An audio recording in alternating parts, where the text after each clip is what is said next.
کہا جا رہا ہے کہ ایک کم از کم جو ابھی تک 12 لوگ گرفتار ہوئے ہیں ان میں سے ایک کا ملزم کا بیان یہ ہے کہ اسے ایک وفاقی وزیر نے کہا تھا کہ یہ ٹرین سٹارٹ کرو یا یہ ٹرین چلاؤ. ایسی خبر میں کوئی صداقت ہے؟ جمشید بھائی، یہ ایسی باتیں سوشل میڈیا کے اوپر چل رہی ہیں، لیکن میرے پاس اس طرح کی کوئی اطلاع نہیں ہے یا اس کی کوئی تصدیق میرے پاس موجود نہیں ہے کہ کسی فیڈرل منسٹر نے کسی کو کہا. میرا یہ خیال ہے کہ جو عمران خان صاحب کی جو کیبنٹ ہے، سارے یہ تو اسٹیبلشمنٹ افراد ہیں، یہ کبھی بھی اسٹیبلشمنٹ سے پرے نہیں ہوتے. ایک آدھ کوئی اگر ان کا فرد ہو جو اس طرح کی کوئی بات کرے تو میرے نالج میں نہیں ہے کم از کم.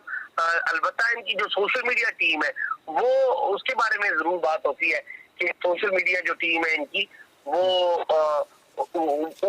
اس میں کچھ ایسے ایلیمنٹس موجود ہیں جو فوج پر اور سیکورٹی اداروں پر تنقید کر رہے ہیں.